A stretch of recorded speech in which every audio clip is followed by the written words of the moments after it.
everyone and welcome to The Learning Ladders. Today I'm going to be sharing with you my 2018-2019 homeschool planner. Now last year I had the Erin Condren teacher planner, but this year I decided to be adventurous and make my own. I've never used PowerPoint before to make anything, but I thought I'd give it a try and I actually really enjoyed it. So if you'd like me to do a tutorial at some point, definitely let me know in the comments about how I used PowerPoint. The reasons I decided to make my own were two mainly. One, budget reasons, and two, because then I could customize it to exactly how I wanted it. Wasn't having to change any pages or miss pages out that I didn't need. So that was really fun to do. And let's get started. So this is my planner. I decided not to have it bound. I really wanted to get it bound, but then I thought, budget, I don't need to have it bound. I can use a binder. So that's what I've done. This didn't actually cost me anything to make, because anything additional to make, I should say, because I just used everything I already had. So laminating sheets, ink, I already had all those things, so it didn't really cost me anything in addition to make it. So let's get started. This is my front cover. I just used the same logo that I did for my YouTube channel. And then we've got my title page and just some fun pictures that I purchased. I'd had purchased them previously though, so I wasn't spending anything this time around.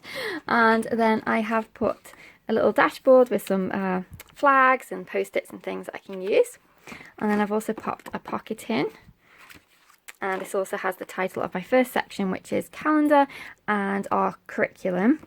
So there's a nice big pocket there for me to use.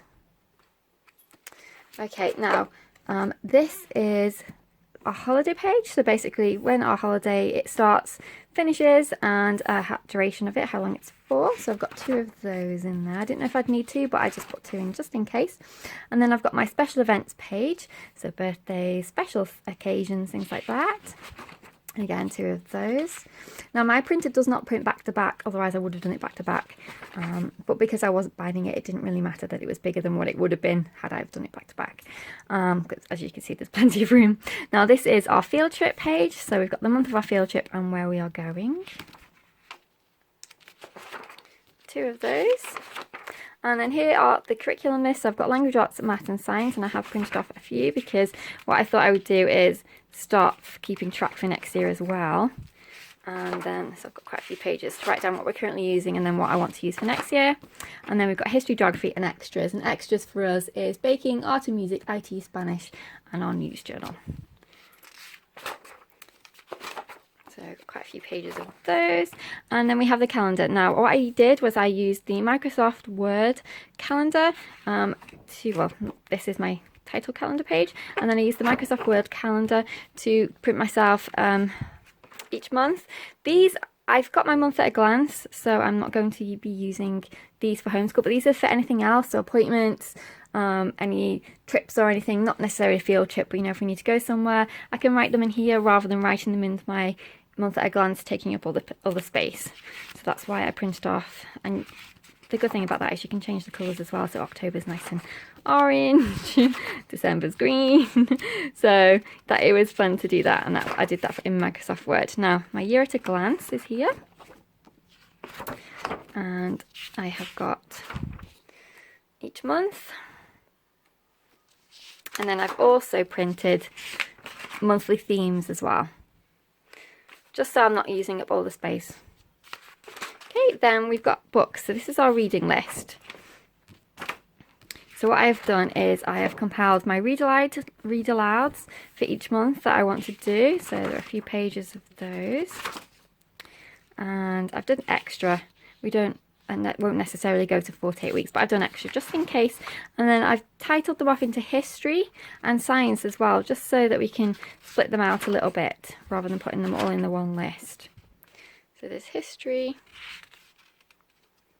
and then we've got science.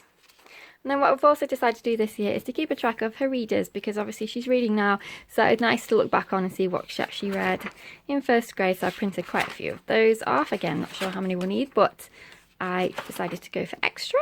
Now we're coming to the month at a glances. So this is August. Now the same format is for every month, so I won't show you every month, I'll just show you a couple. So we've got the month at a glance and a notes section. And then I've done monthly focus, just so there's anything that I want to concentrate on that month. And then I've done 2 pages of notes. The reason I've done acorns is because it's like collecting thoughts, collecting acorns. That's why I thought that would be fun. And then we move on September, and it's the same format. So again, we've got the month, the notes, monthly focus, and then 2 pages of notes. There's October, November, etc.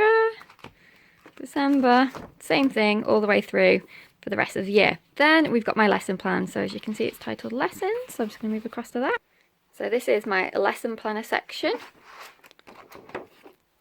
And I've laid it out like this. So I've got my week, my days here, and then my subjects across. We've got language arts, math, science, history, geography, extras, which I mentioned before. And then I also wanted to put crafts and field trips as well, just to have a reference of any that we're going to do that particular week. And then it follows through exactly the same for the rest of the year, same format. And then I've got another tab here, which is again notes, and I've just put some extra sheets of the Acorn in just in case I needed them. Now this one I haven't actually put a tab on yet because I'm not sure what I'm going to use this one for, but I think I'm probably going to put in our goals and objectives at the back. And then I've also got this little additional folder here to put any loose papers in, and then we've got my back cover. So that is my homeschool planner for 2018 to 2019. Thanks very much for watching. Take care, and I'll see you in the next video. Bye for now.